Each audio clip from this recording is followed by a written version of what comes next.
Chapter 8, Graduation Day. Although people were forbidden to gather in or outdoors, my school was going to be handing out diplomas anyway. I attended a private school that pretty much made their own rules, which meant we didn't have to follow the same protocols that the public schools had to. Most of the parents took the opportunity to get together and celebrate their children's success, despite what the authorities had to say. Considering what everyone had been through in recent months, both of my parents felt it would be a nice change of pace. Mom had planned to meet my father before my graduation ceremony that day. They made plans to discuss my future while I was at the school helping everyone set up. Mom would usually help out with these things, but I stepped in. I had a lot of spare time and became restless around the house. I too had to make up for all the trouble I had gotten into that year. My father had his police cruiser because he was working earlier that morning. Mom's car was still in the impound lot following my father's outburst, and he was going to pick her up. That's what I kept telling myself when I realized they were running a little late. There was still a substantial number of people, despite the pandemic. A sea of parents waited to greet their children when they came off stage. When my name was called, I went up to collect my diploma. I looked for my parents, but I didn't see them.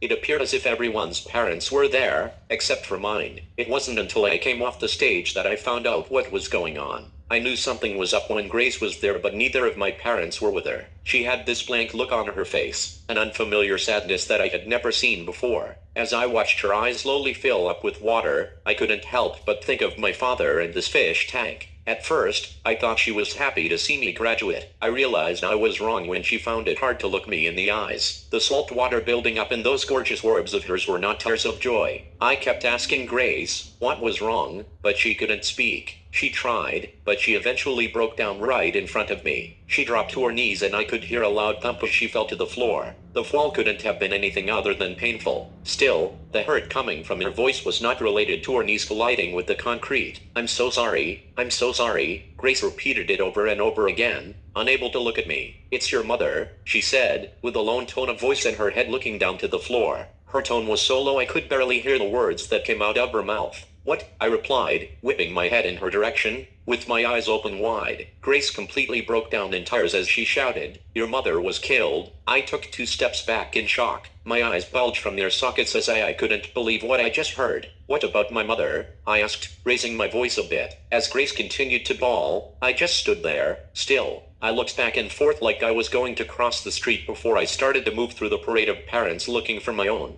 What Grace said hadn't registered yet. I was in total disbelief, and I needed to know where my father was. I became even more confused when I didn't find him. Mom, Dad, I yelled, but I got no reply. I even tried calling them out by name, and again, I heard nothing. Suddenly, Grace's words clicked and I got stuck on stupid for a second. I slowly did a 180 and turned around before I made a beeline towards her. I had questions only she could answer, so I made my way back through the waves of people, only to find Grace right where I left her. Despite the fact that she had already spoken to my father, she couldn't tell me much. All she could say was that my mother had been pushed in front of an oncoming train and my father was at the scene of the crime. He had to go and identify the body. My father asked Grace to come to my graduation so she could tell me what happened and take me home. I had a lot more questions, but I had to wait. Grace couldn't provide the answers. I put up a fuss and I begged Grace to take me to him, but she refused. I then asked her to take me to the scene of the crime, which she too declined with water falling from her face. Grace said that she could only take me home and nowhere else. I quickly walked with her to her car and got inside. Both of us were quiet for the entire ride home. My mind was racing a lot faster than her car was moving, and I couldn't think about anything other than finding my father. When we pulled up to the house, I jumped out of the car and ran inside without closing the car door behind me. I blew by my neighbor Mr. Hines and his son, who tried to congratulate me on the diploma I forgot on the passenger seat. I assumed Grace would come inside, but she didn't. She remained in the car with tears rolling down her cheeks. I knew she loved my mom a lot, but something deep down inside told me that those tears were not for my mother. They were for me. I opened the door and I ran around the house looking for my parents. My face was flushed with tears of my own as I came to grips with the fact that neither my mom nor dad were there. I checked the entire house, and it was empty. When I came to the basement door, it was locked. Without a thought, I kicked it in and I ran down the stairs hoping to see just one of them.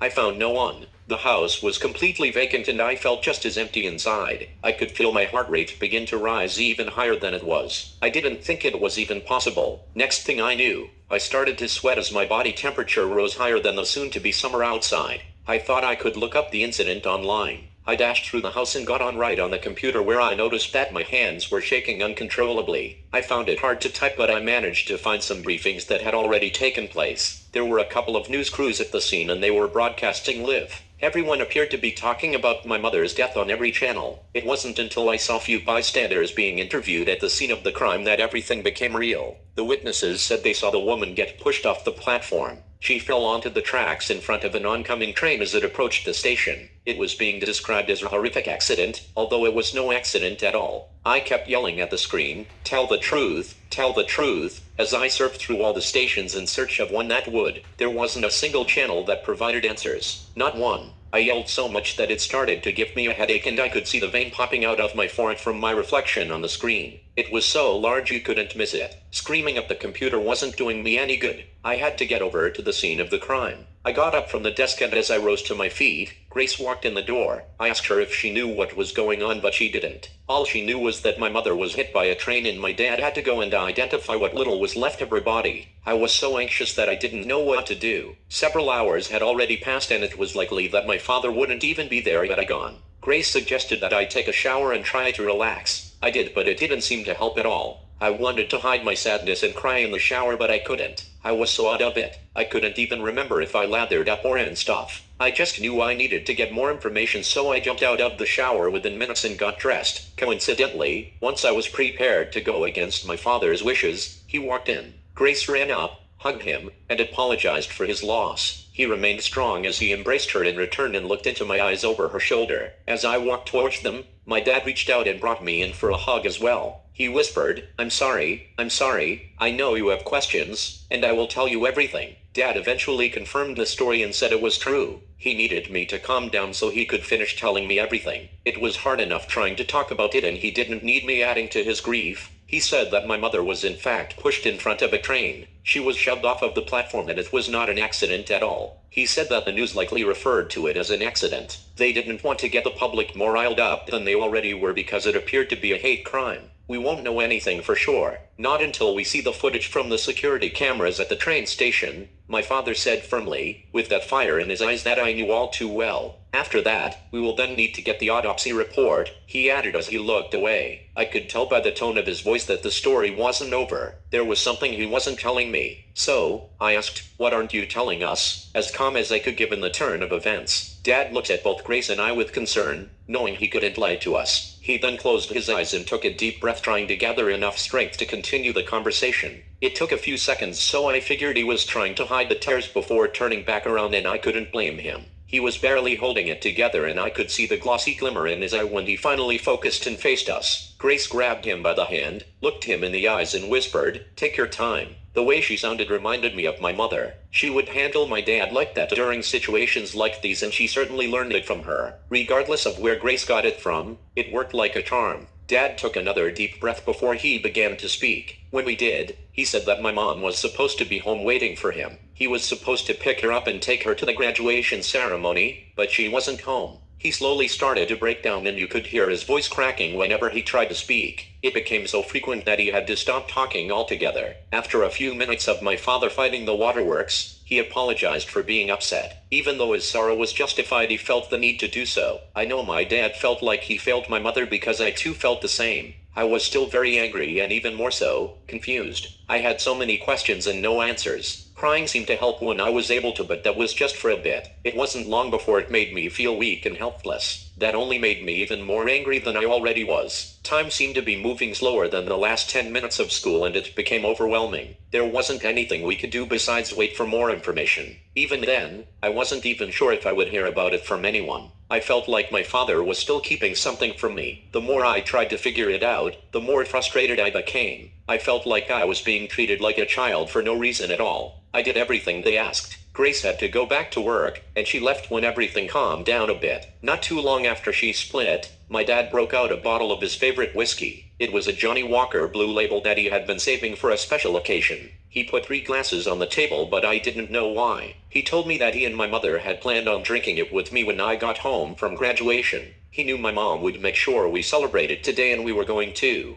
I had never had a drink with my father before, so I was baffled. I assumed one of the glasses were for me, but I didn't know that for sure because there were 3 of them out on the table. I figured he may have taken one out for Grace, but that's when he told me that he had planned to do this with my mom. All of a sudden, the 3 glasses made sense. More tears began to fill our eyes while my father attempted to top off our glasses. It was tough to do with his hand shaking. Not only was he trembling, I noticed that his knuckles had been bleeding again. It was as if the wounds from punching Princeton's door had reopened. My guess was that he was so angry he might have punched something again. Maybe even someone. There was no way to tell, and I wasn't about to ask him now. We had just begun talking about my plans for the future, but now I could tell he was just doing that to distract me from what actually happened. For that reason, I entertained the conversation, and I told him that I thought about my future a lot. I ultimately landed on criminology, but now I really had no idea. I had always planned on going to school in the city, but after the passing of my mother, I thought it might be best if I stayed close to home. Other than that, the only thing I could think of was taking martial arts more seriously. I was just about to say what was on my mind, but before I could, my father rudely interrupted. "This is very hard for me to say, so please let me get everything out before you interrupt me," Dad demanded. I sat and waited in suspense, and my palms began to perspire. Dad added to the anticipation by taking a deep breathing and closing his eyes before he decided to speak. "I know you are going to have questions of your own, and I may not have all the answers, so please just bear with me," he added. Dad spoke slowly and softly as he took another shot of his favorite poison. I sat and nodded my head as I listened intently to everything he said. I had no idea what he was about to tell me or why he waited until Grace left to do so. All I knew was that I was about to be on the receiving end of something that would change whatever I thought I knew. My father said the reason my mom didn't wait at the house for him was because she was going to leave early. She was going to catch the train in order to meet up with him at the store. She had arranged a surprise party for me, and she had to pick up an ice cream cake, one that she would leave inside the freezer there. However, she had received a call that the dojo was on fire. It was said to have started during one of the protests, and the flames spread across a number of structures. On top of everything else, no one knew where the fire had originated yet, and the timing was suspicious too. It wasn't just because we were all going to be busy all day. There were threats made towards my mom not too long ago as well. Dad told me that they had received a number of offers from people who wanted to buy out the gym shortly after the pandemic forced many businesses to close. My parents declined all of the offers because Mom still had hopes that we would be able to reopen. She never felt like it was hers to sell. She simply respected her master that much. Not to mention, no one knew how long the pandemic was going to last. Many expected it to last 2 weeks, but it had been several months already. Therefore, we refused their offers, and they let us know that they weren't happy about it right before they got into their fancy cars and added to the pollution as they drove away. If the fire was indeed intentional, then it was possible that someone burned the connecting buildings down for insurance purposes. If not, then it was possibly a hate crime. There wasn't any way to be certain of either as of yet. For now, we could only speculate that the cinder was part of a controlled burn. My father said that he was busy at work when he got the call about the gym being engulfed in flames. He didn't know what had happened because he missed the call. When he finally called my mother back, she didn't answer the phone. Dad became concerned, and he had a really bad feeling in his gut, a feeling that something had gone horribly wrong. A couple of hours later, my father got another call confirming one of his greatest fears. It was the call regarding the death of my mother and the dimming of my father's light. He raced over to the scene immediately after receiving the bad news. A witness at the scene stated that my mother had been pushed off of the platform. The police said that the security cameras were out all around the station, and all they had to go by was hearsay. As luck would have it, there was a surveillance camera that was located across the street from the train terminal. It belonged to one of the deli and meat markets. The security system had quite a person on camera, and the cops were not privy to this information. When he found out that the detective on duty hadn't thought to check the cameras in the surrounding area, he was disgruntled.